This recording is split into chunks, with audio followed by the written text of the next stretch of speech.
Hey everyone, welcome to this explainer. Today, we're diving straight into the chapter on change and development in rural society, moving way beyond those static, romanticized snapshots of the past. When we think of the countryside, it's incredibly easy to picture this timeless, unchanging landscape. But today, we're going to unpack the massive social, economic, and cultural transformations that have shaped and honestly continue to shape rural communities. We're going to trace this whole journey from cultural roots all the way to global economic roots.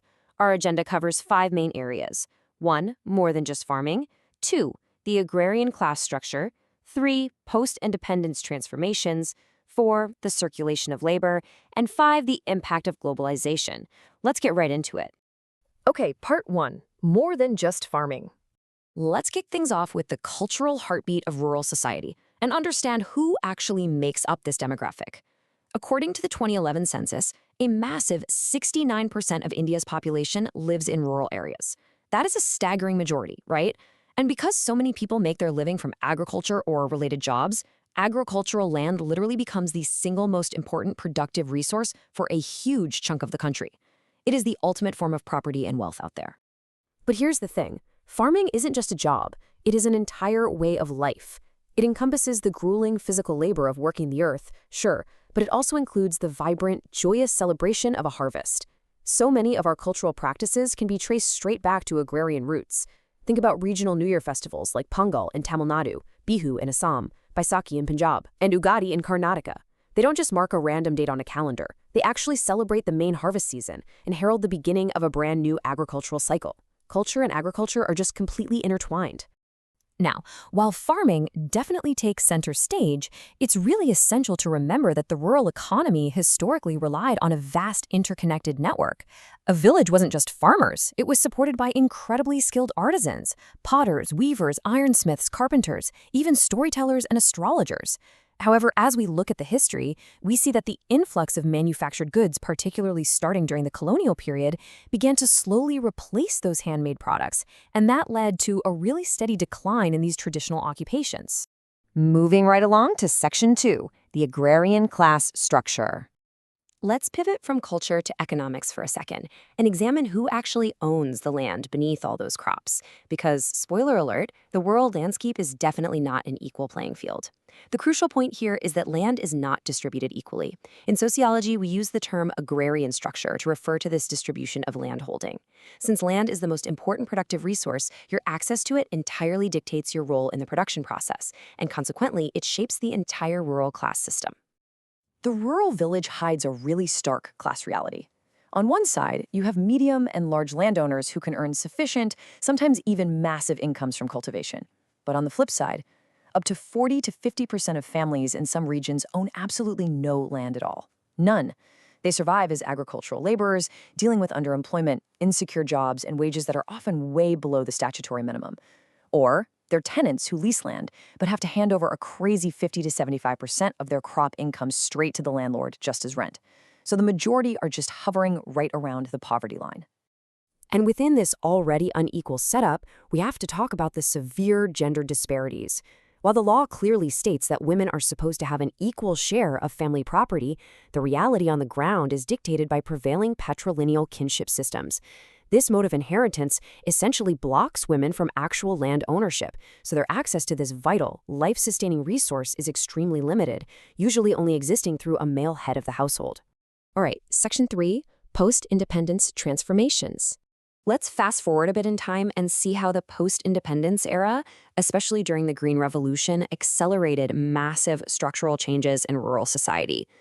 Traditional farming methods shifted rapidly towards capitalist agriculture. The Green Revolution brought in intensive cultivation, heavily utilizing new technologies, hybrid seeds, pesticides, and machinery like tractors. Farming was no longer just about subsistence, just feeding your family. It became highly commercialized, growing crops primarily to sell on the wider market. And these profound physical shifts, they completely rewired social relations. The intensification of farming actually increased the demand for agricultural labor, but the nature of that labor totally changed. There was a major shift from paying workers in kind, like handing them grain, to paying them in cash. This led to the loosening of traditional, often hereditary bonds between landowners and agricultural workers. What popped up instead was a new class of free wage laborers, completely separating workers from the means of production, the land. and integrating the rural workforce straight into a more capitalist, market-driven model. These changes sparked a whole chain reaction in society. Step 1. Dominant castes who adopted these new agricultural methods first saw their profits absolutely soar. Step 2. They didn't just buy more land. They invested those agricultural profits into diverse business ventures. Step 3. These new entrepreneurial groups began packing up and moving to growing towns. And finally, Step 4. This formed a powerful new regional elite that dominated both economically and politically.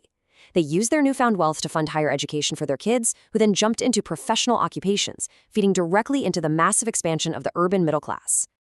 Which brings us to Section 4, the circulation of labor. Now, agricultural development didn't lift all boats equally. What was the human cost of all this rapid commercialization? Well, economic pressures forced a massive demographic shift. As traditional bonds broke down and inequality spiked from the mid-1990s on, households had to find entirely new survival strategies. The result was a continuous circulation of seasonal migrant labor. Men from drought-prone, less productive regions began migrating periodically to more prosperous Green Revolution areas like Punjab, or to work in brick kilns, drawn by the demand for labor and slightly better wages. And the profound social effect of this is that it leaves women, children, and the elderly behind to manage the home villages, literally fracturing family structures for chunks of the year. Sociologist Jan Bremen actually perfectly summarized his transition with a really powerful phrase, calling it a shift from patronage to exploitation. Think about it. While those old traditional landlord-tenant bonds were undeniably unequal and often totally oppressive, they did carry a certain element of paternalistic patronage. But as agriculture commercialized, those bonds broke down into purely transactional, capitalist wage-labor relationships. And that often resulted in much harsher, totally unprotected working conditions for the migrant laborers. Finally, let's look at Section 5, the impact of globalization. For this final part, let's zoom all the way out from the village level to the macro level to see how international economics have fundamentally transformed local rural realities. India underwent a dramatic economic shift. Pre-1980s, the rural economy operated under this blanket of state support and protected markets, driven by policies of import substitution and a fierce drive for self-reliance in food grains. But post-1980s, with the push for liberalization and joining the World Trade Organization, everything changed. Indian markets were opened up. Suddenly, local farmers weren't just competing with the village next door. They were exposed to the intense, often brutal pressures and price fluctuations of the global market. And trust me, the impacts of these global shifts are deeply felt locally. For instance, take the recent, highly controversial decision by India to actually import wheat. That directly reversed decades of policy aimed at agricultural self-reliance. For a lot of people, this specific policy shift brings back really bitter historical memories of depending on foreign food grains in the early years after independence.